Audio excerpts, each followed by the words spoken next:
Hello and welcome to Wave Function, our Bavaria 34. And here I am, I'm going to go through your charter handover. Let's start down below. And here we are in the forepeak. You can see we've got three big opening hatches, so just ensure that those are closed before you go to sea. On the port side here we've got fire extinguisher, just one of the single 1 kilogram dry powder fire extinguishers.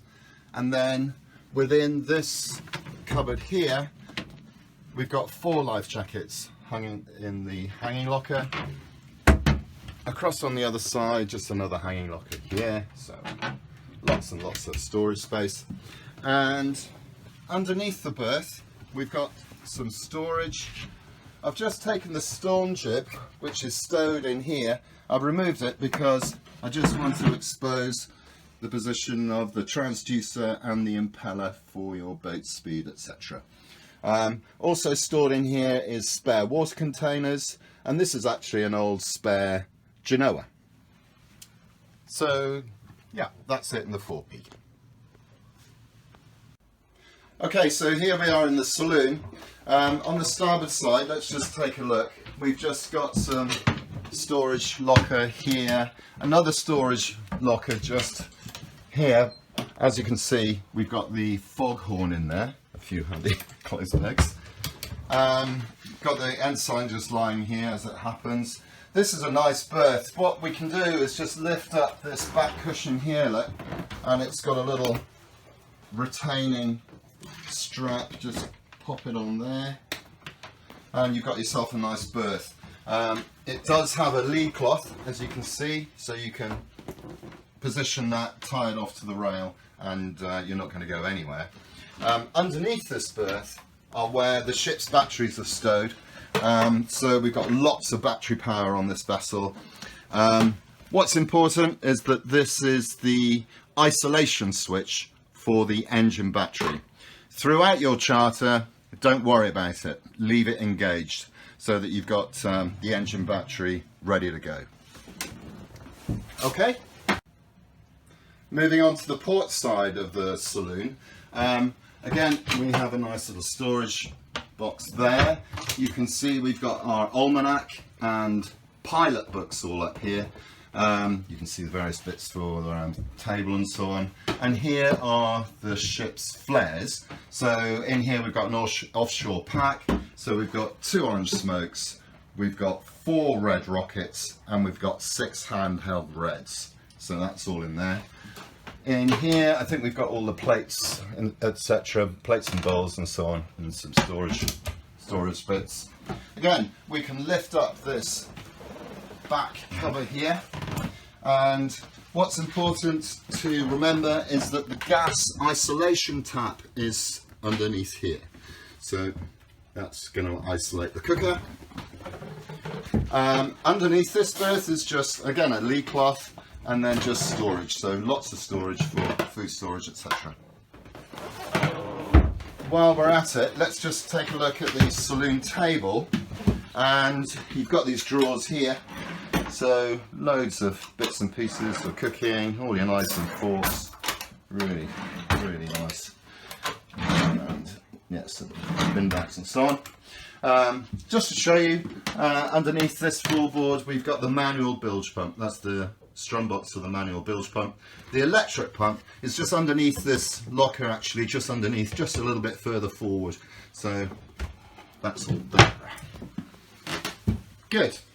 Shall we move on to the galley? I don't need to bang on too much about the galley. It's all fairly straightforward. Got your nice fridge here.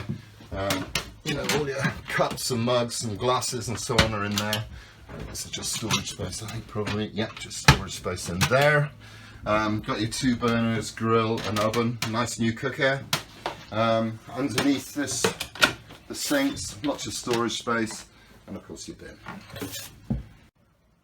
Okay, now into the aft cabin. You can see we've got quite a nice big double berth here. It actually goes underneath the cockpit there, so it's a nice big double berth. There is stowage space for your washboards here. Just in the shelf here, again, another 1 kilogram dry powder fire extinguisher. And in the hanging locker, obviously a bit of space there, and 2 life jackets. Just beware, this is the compass for the auto helm, so do not put your mobile phones anywhere near this, because it'll completely mess up the compass. So make sure nothing electronic is anywhere near your compass. So that's there. Just one thing to show you then is the water tank, and I'm just going to have to lift this cushion here, just out of interest really. And here it is, here's the water tank. You know, when you fill your water tank, everybody, what you want to do is just release a bit of pressure. So once it's filled and it's overflowing on the deck, just open up the tap and you know, take a couple of kettlefuls out or something, just to release the level, just that little bit. Always worthwhile doing. Okay. Also, just before we leave, we've just got access to the side of the engine through here. Nice and simple. Just those 2 clips and you're in. Okay. Okay, so now to the chart table, and also actually the ship's box. Now we've come up with this this ship's box, which the skipper will collect from the office on your arrival for your charter. And what we've done is we've kept, you know, the high touch stuff all within the box. And you can see in here you're going to have lots of the small items are in here. So you have the ship's papers, the logbook, the plotters and dividers, binoculars, the handheld VHF, hand-bearing compass. You have some torches, a pocket knife.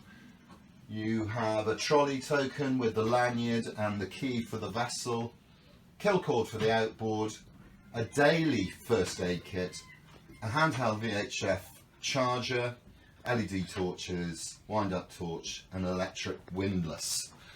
So that is all in there. So the electric windlass we're referring to is this keypad that you will just simply plug into the plug inside the anchor locker, and then you'll be away on your up and down button. I'll talk more about that because there is a trip switch at the switch panel. Okay, now to the chart table. All these little electrical switches, you can see they've got their own little switches, and they are all listed on your quick reference guide. That's all pretty self-explanatory, so I don't think I need to go over each individual switch because it is all listed on your quick reference guide. Just a quick one with the water, just to see the gauge. You can see it's full there. We only have 1 water tank on the boat, so tank 2's got nothing in it, so just be aware of that. Otherwise, pretty self-explanatory. Here's the shore power system here. So this is the on-off for the shore power.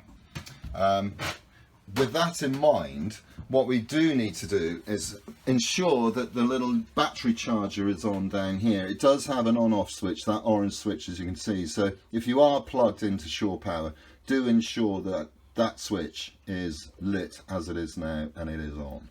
Otherwise your batteries won't charge up. What else can I show you? Inside the chart table are going to be all your charts. And obviously pencils and rubbers and that sort of equipment, so that's all in there. Underneath the chart table itself, we've got engine spares. So belt, impeller and filters. We've got another big fire extinguisher tucked in here. We have spare coolant, we've got spare engine oil.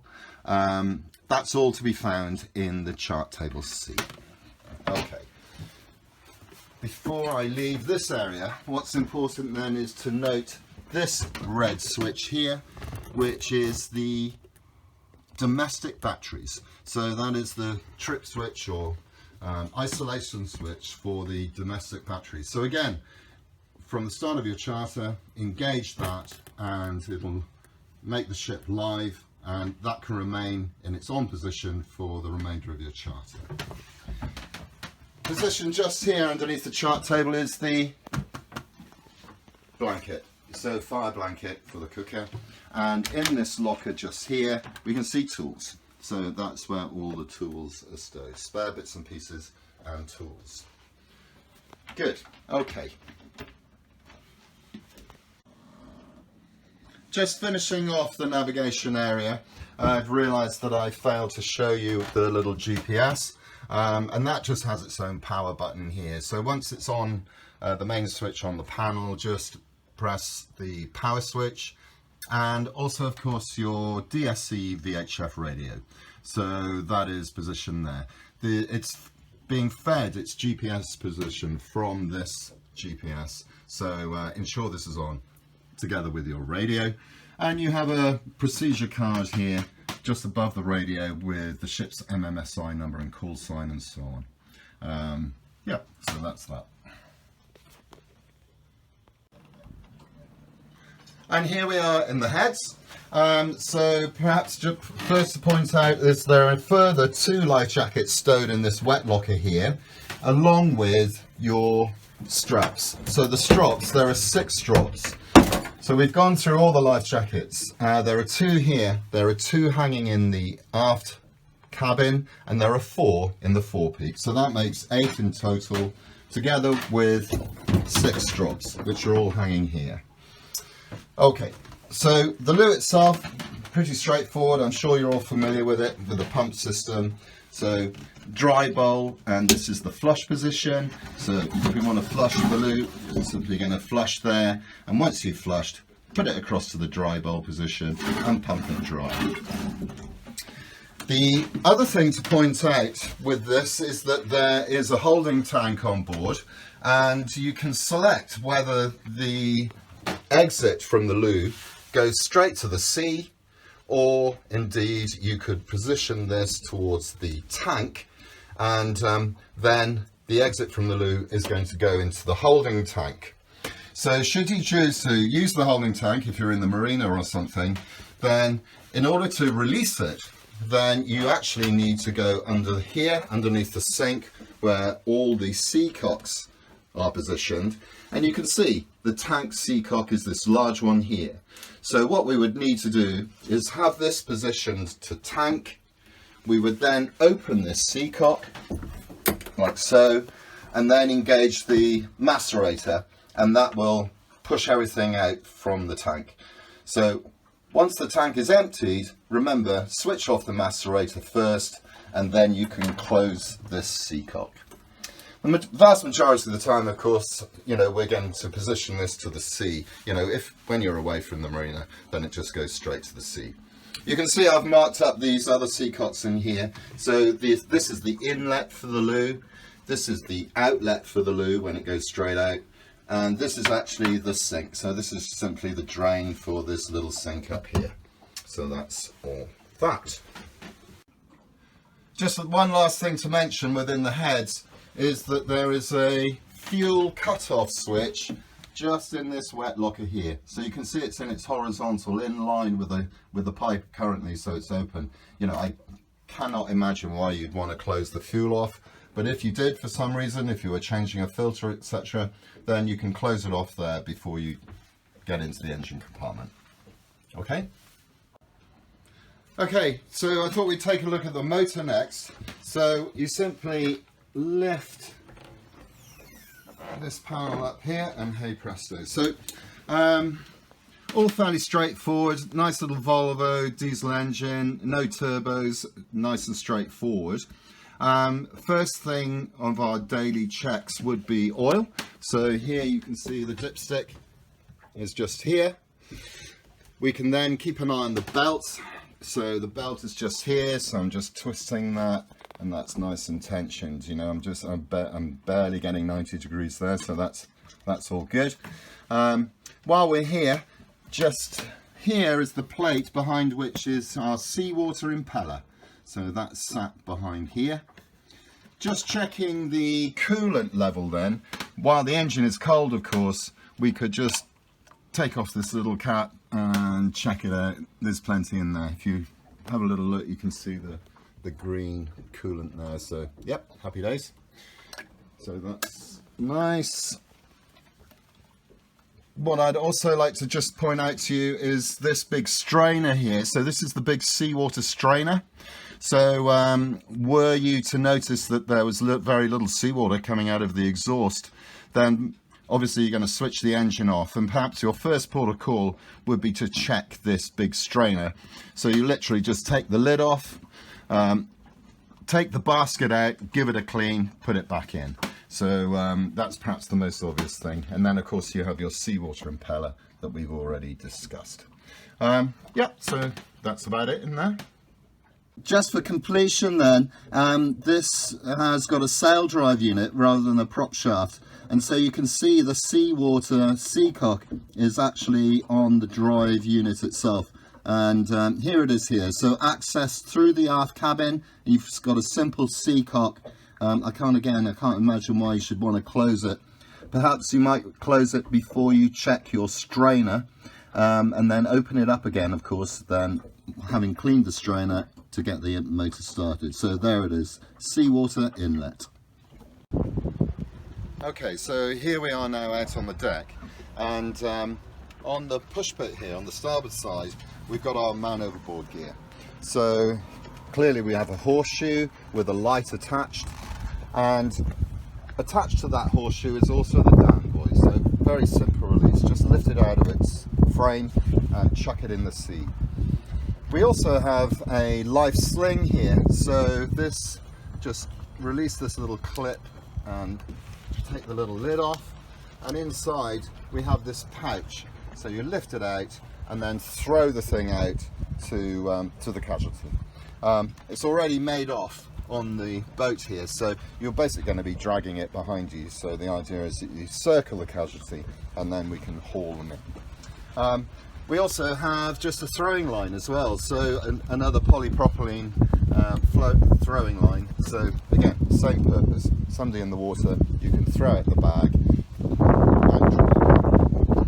Okay, so that's that. Next I wanted to show you was underneath the helmsman's seat. There's a couple of clips, and then you can lift off this section. You have nice access, of course, to the swim platform, but in here is the little gas locker. So there we have it. Here's the gas tap, of course, and here's the bottle itself. So you'll have a spare bottle of gas on board, so that's the one that's hooked up. While we got it open, here you have the position for the emergency tiller. Obviously you've got your boarding ladder, and this is where the shore power plug-in is. So obviously when you're getting ready for sea, take that out, coil it up, put the cable away in the cockpit locker.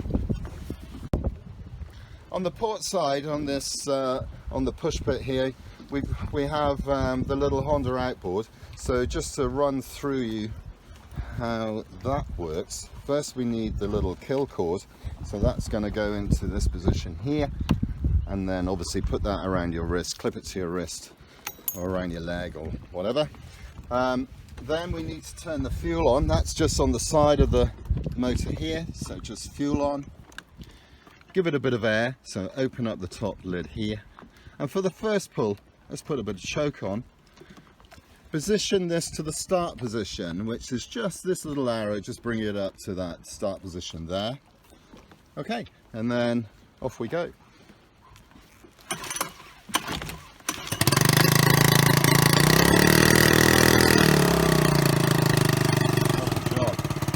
Okay, you can see this has got a centrifugal clutch on this little Honda, so there's no gear stick as such. It's all done on the throttle, so you can see the propeller isn't spinning at the moment. As I increase the revs, it engages the propeller, yeah? So very, very simple. She's air cooled, so don't expect any water to come out of it, and I'm happy to run it on the boat here because she's air cooled. Okay, that's it. So to stop the engine, simply remove the kill cord. There we go. And then remember just to close the fuel off and close the fuel off here. And that's it, job done. Okay, so here at the helm station then, first obvious thing to show you is these three instruments here. So this is the tridata showing you depth. Depth, as with all the boats, is from beneath the keel. So this is clearance beneath the keel. So in other words, we got 3.5 meters beneath the keel. So the reality is, if we want to know the true depth of water, we have the depth beneath the keel plus our draft, and then you would have your depth, true depth. Boat speed then is next, and the trip log, just so you can keep a record of your distance travelled. Wind indicator then, simply wind speed, 7.7 as you can see, and this is the direction the wind is coming, so it's coming from the stern at the moment over our port quarter. Here we have the auto helm. This is a simple thing to use. The first thing you need to do before you press the auto button is actually engage the auto helm on the helm itself. It has a lever just underneath that I'm now going to put on, so I'm just literally engaging that and then press auto and away you go. So to refine your course, you can simply +1 or -1 degree, +10 or -10 degrees. And then when you want to turn it off, press standby and then go down to this lever here and release it from the helm, and that's it. Nice and simple. And here we have a nice new Raymarine chart plotter. You have got your light and long up in the top left hand corner, and then simply press chart and ping, and here we are in the marina. So yeah, you know, you've got the normal stuff. We can range in or we can range out, etc, etc. So, and this is your fine ship, so it brings you back to the vessel. So that's that. You've got a nice little binnacle compass just here. You also have a little wheel lock as well, everybody, so make sure this is released obviously, and then you know that's releasing the helm. So I'll pop that back on. Okay, now to the motor then. Let's take a look at the Morse control first of all. So I'm sure you're all familiar with this, but in its vertical position the engine is in neutral. Push it forward, you feel it click. We're now going ahead, just ticking over. To increase the revs, simply push the lever further forward. So draw it back, first click is ticking over ahead. The vertical position is the neutral, and then bring it aft, and we're selecting astern and increasing the revs by simply pushing the lever further down. So click, astern, and here we have neutral. For engine start, it might be useful just to put a few revs on in neutral, so we need to engage the clutch.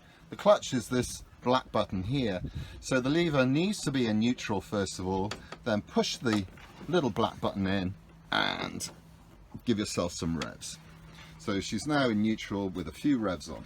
So now let's go down to the switch panel, and firstly we need to just pop the ignition on. Here we go, and you can see the fuel gauge is going up to full here. So, and the little light and warning lights are on. When the engine's cold, then we could use the glow plugs. So let's engage the glow plugs and count to 5. 1, 2, 3, 4, 5, and then go for start. And away she goes.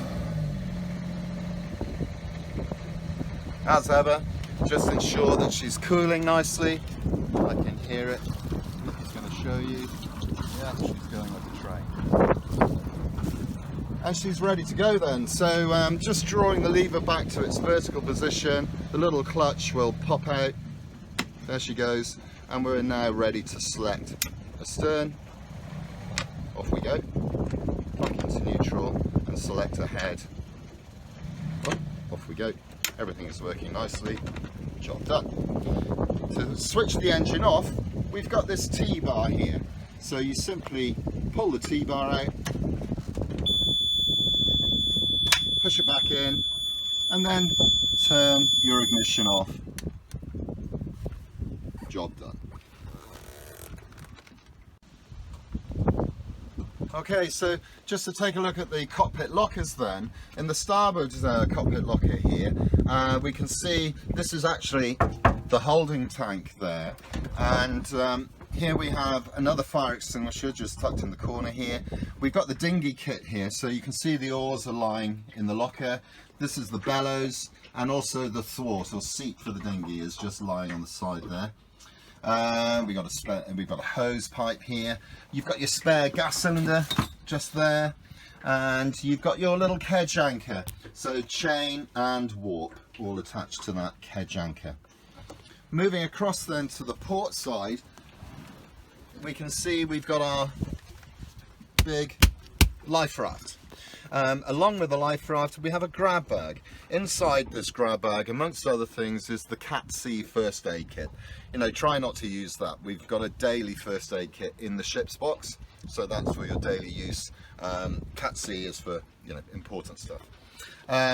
So what else have we got in here? We've got our day shapes in here. We've got our motoring cone and anchoring ball. Again, we've got another nice big dry powder fire extinguisher, and various spare warps, so lots of spare warps and so on, bits and pieces. Good. Beneath the helmsman's seat, we also have the position for the manual bilge pump.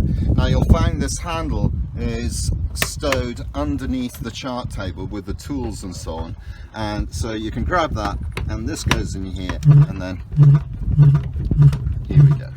So of course we've got the electric bilge pump on the panel down below, but this is the manual bilge pump backup. What I also would like to point out to you are the two fillers. So just on the transom here, we've got the water filler on the port side, and on the starboard side we've got the fuel filler, just right on the transom there, just there. Okay, we've already mentioned the position for the emergency tiller. The tiller itself is in this starboard cockpit locker, and I failed to show you earlier. It's clipped onto the side just there, so just grab it there and that fits onto the position there. Just to show you the forward part of the cockpit here, we can see all the lines running through these clutches or jammers up on the coach roof. All lines are led aft on this vessel, and each of the lines are marked up on the jammers, as you can see. So I'm not going to try and explain what each one of these does. It's all fairly self-explanatory. You've got two nice halyard winches up on the cockpit, and of course you've got your jib sheet winches a little further aft. Also, just to point out, this is your furling line, which is just made off here. It's got its own little jammer just on the quarter here. Two winch handles in the pocket just there. Great. Just to show you the cockpit also, just running along the side here on the rails, you can see one boat hook. There's a second boat hook actually up on the coach roof next to the dinghy storage, along with a nice deck brush. Okay, just to show you the mainsail, I'm just going to whip off this, just to expose the front sail. This vessel does actually have a lazy bag and lazy jacks, so all you need to do is take off this piece and stow it away, unzip the bag, and then the bag remains on the booth. In terms of reefing, she's got 3 reefs in the mainsail. Her first 2 reefs are single line reefs, so simply easing the halyard and hauling in on the appropriate reefing line will draw down both the luff and the leach of the sail. The third reef is the exception. The third reef, we need to find this clip here and clip it onto this strong point on the mast here. Haul up the halyard, get the luff nice and tight, and then haul down on the appropriate third reefing line, and you've got your third reefing. Otherwise, everything is led aft. The topping lift is led aft on this vessel. The only thing up here are pole up haul and a spinnaker halyard. So, job done. And here, just made off on the front of the mast, are 2 lines, one of which is the pole uphaul. The other one is a spare halyard, which you could use for your storm jib. just lying down on the starboard side, down on the foredeck, we can see we have a spinnaker pole which you could use for poling out your genoa if you were running downwind. Just walking forward on the foredeck then, we've got our anchor here. You can see the anchor is retained by a lovely big pin, so that needs drawing out before you release. Just lift up the anchor locker, and here we go. So we've got a nice new anchor windlass here, and this is petrol for the outboard. So that is stowed up here in case it leaks, it will drain straight to the sea. So removing the pin, we then have this plug socket here. So you need to get your remote control device. This plugs in to this plug here. You need to ensure that you have the windlass switch switched on the switch panel, and also make sure the engine is running. I usually put a good few revs on the engine when I'm operating the windlass, because it's very power hungry and it does tend to eat your batteries. So make sure the engine's running with a few revs on, and away you go. We have 40 meters of chain on this anchor, and it's marked up every 5 meters with a cable tie. Okay. So just to say, we really hope you enjoy your time with us here in Pembrokeshire with our vessel Wave Function. She's a great boat. You'll find, for reference, these quick reference cards have virtually everything that I've mentioned within the video, so you can refer to this. Also, here is our telephone numbers as well, so if you want any advice, you've got any worries, etc., don't hesitate to give us a shout. So have a great time.